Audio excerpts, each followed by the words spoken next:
अस्सलाम वालेकुम everyone, welcome to physiologics YouTube channel. आज के इस वीडियो के अंदर हम डिस्कस करेंगे पीपीएससी एग्ज़ाम का पासिंग क्राइटेरिया और नंबर ऑफ़ चांसेस जो कि एक कैंडिडेट अवेल कर सकता है।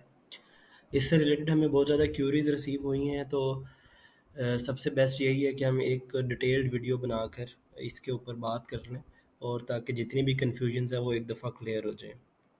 तो एक चीज़, जैसे अगर आप किसी भी चीज़ से रिलेटेड अगर आपको इन्फॉर्मेशन चाहिए, तो जो बेस्ट सोर्स ऑफ इन्फॉर्मेशन है दैट इज़ द वेबसाइट। सो आप पीपीएससी की वेबसाइट पर जाएं, सिंपली सर्च करें कि what is PPSC passing criteria number of chances, तो आपको एक डॉक्यूमेंट मिलेगा जिसको आप इजीली पढ़कर उसको इंटरप्रेट कर सकते हैं कि उनका क्या कहने का मतलब है। इस वीडियो के अंदर वही चीज़ को उसी चीज़ को इंटरप्रेट किया जाएगा कि उन उसका क्या मतलब है, नंबर ऑफ़ चांसेस क्या है, पासिंग क्राइटेरिया क्या है।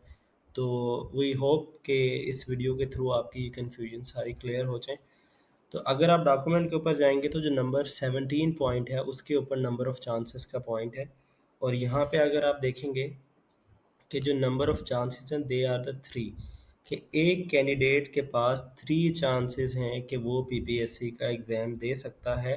अगर वो 3 दफ़ा फ़ेल हुआ है तो फिर उसके बाद वो एलिजिबल नहीं है पीपीएससी का एग्ज़ाम देने के लिए। यहाँ पर ये समझना आपके लिए ज़रूरी है कि ऐसा नहीं है कि एक कैंडिडेट है जिसने 3 दफ़ा एग्ज़ाम दिया है लेकिन उसको इंटरव्यू कॉल नहीं आई, तो इसका मतलब है उसके तीनों चांसेस ज़ाया हो गए हैं और अब वो दोबारा पेयर नहीं हो सकता। 3 चांसेस का मतलब ये है कि वो 3 चांसेस जिसके अंदर वो कैंडिडेट फ़ेल हुआ है।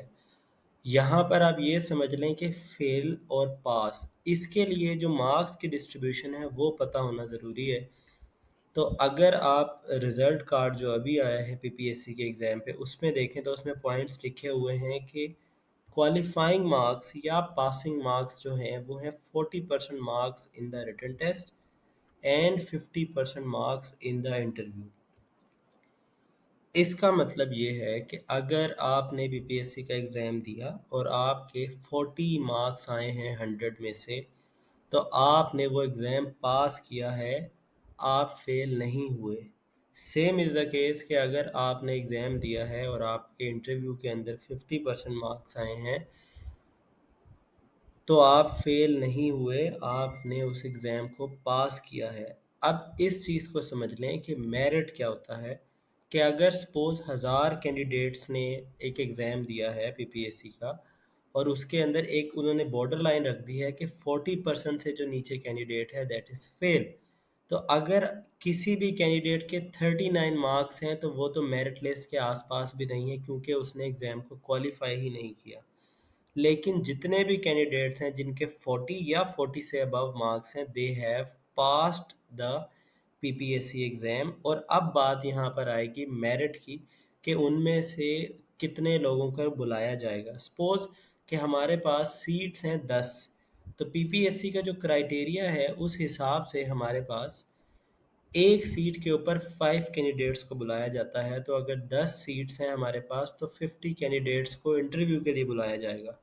तो आप खुद देखें कि अगर 1000 कैंडिडेट्स अपेयर हुए हैं और उसमें से 500 सपोज़ ऐसे हैं जिनके 40 से अबव मार्क्स हैं, तो वो 500 के 500 एग्ज़ाम में तो पास हैं, लेकिन उन 500 को ही इंटरव्यू के लिए नहीं बुलाया जाएगा।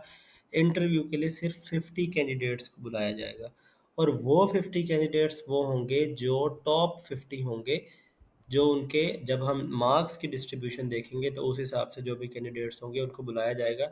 तो इट इज़ पॉसिबल कि आपके 51 मार्क्स हैं लेकिन आपको इंटरव्यू के लिए कॉल नहीं आई, आपके 61 मार्क्स है पर कॉल नहीं है। इसके रीज़न ये हो सकती है कि जो टॉप 50 हैं उसमें जो लोएस्ट मार्क्स थे दैट कुड बी 70, के 70 मार्क्स से उससे नीचे वाले, इससे ऊपर ऊपर 50 लोग थे तो उन 50 को इंटरव्यू के लिए बुला दिया। अब यहाँ पर ये बात आप समझ लें कि वो टेस्ट जो आपने अपेयर हुआ है जिसमें आपके 40 से ज़्यादा हैं, वो चांस आपका काउंट नहीं होता, क्योंकि आपने वो टेस्ट पास किया है। तो वो जो आपके नंबर ऑफ़ 3 चांसेस हैं उसमें वो एक चांस डिडक्ट नहीं हुआ, अभी भी आपके पास 3 चांस है। इसको समझने के लिए आप इन लाइन्स को पढ़ सकते हैं।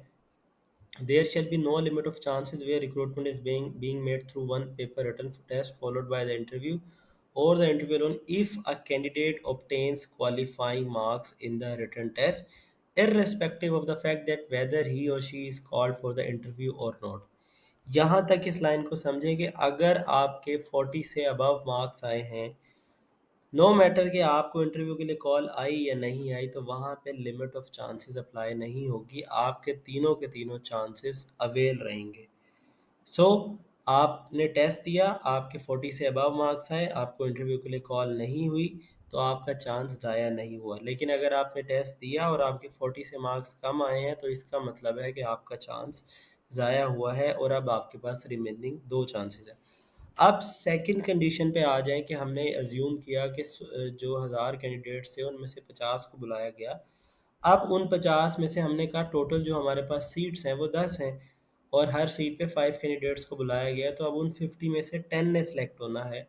तो उन 50 कैंडिडेट्स का इंटरव्यू होगा और इंटरव्यू की मार्क्स होंगे जो कि जिसके 100 मार्क्स होते हैं इंटरव्यू के।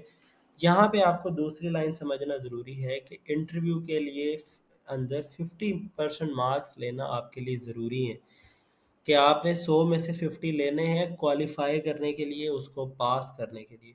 तो अगर उन 50 के 50 कैंडिडेट्स के 50 से ऊपर हैं मार्क्स, तो सब के सब ने क्वालिफाई किया है, लेकिन सीट किसको अलॉट की जाएगी? जो हमारे पास टॉप 10 कैंडिडेट्स होंगे। इस चीज़ को दोबारा समझ लें कि आपके मार्क्स अगर 50 से ऊपर आए हैं तो आपने क्वालिफाई किया है इंटरव्यू के अंदर, और उसके बाद अगर आप टॉप 10 में लाई कर रहे हैं तो आपको कॉल आएगी, और अगर आप टॉप 10 में नहीं हैं तो आप की जो सीट है वो रिकमेंडेशन नहीं होगी। लेकिन अगेन यहाँ पर भी वही पॉइंट अप्लाई होता है कि अगर आपके 50 से ऊपर मार्क्स हैं तो आपने क्वालिफाई किया है, आपने इंटरव्यू फेल नहीं किया। और अगर आपने इंटरव्यू फेल नहीं किया तो इसका मतलब है आपका चांस अभी बाकी है, आपके 3 चांसेस बचे हुए हैं, आप उसको दोबारा अपेयर हो सकते हैं। लेकिन अगर आपके इंटरव्यू के अंदर 50 से कम मार्क्स आए हैं, इसका मतलब है आपका इंटरव्यू फेल हुआ है और आपका एक चांस ज़ाया हो चुका है। सो आई होप कि मैंने इस चीज़ को थोड़ा-सा ईज़िली समझाने की कोशिश की है, आपको समझ आया होगा। सेकंड लाइन अगर आप पढ़ें, यहाँ पर इंटरव्यू के बारे में है कि if she obtains qualifying marks in a interview irrespective of the fact weather ही और शी इज़ रिकमेंडेड और नॉट। तो अगर आपके इंटरव्यू में 50% मार्क्स या इससे ज़्यादा आ गए हैं और बेशक अगर आपको रिकमेंडेशन आई या नहीं आई, आपकी चांस अवेल नहीं हुए, आपका चांस बाकी है। यहाँ पे एग्जांपल है, if a candidate is qualified in the written test with 40% qualifying marks and called for the interview but could not obtain the qualifying marks 50% the interview his chance will be considered avail। कि 40% marks आ गए तो इसका मतलब है interview के अंदर अगर उसको बुला लिया गया है, वो टॉप उसमें आ गया टॉप 50 में, और उसके फिर इंटरव्यू के अंदर 50% मार्क्स नहीं है तो उसका चांस अवेल है। बट अगर उसके इंटरव्यू के अंदर भी 50% मार्क्स आ गए होते तो वहाँ पे भी उसका चांस अवेल नहीं होता, उसका चांस बकाया रहता है।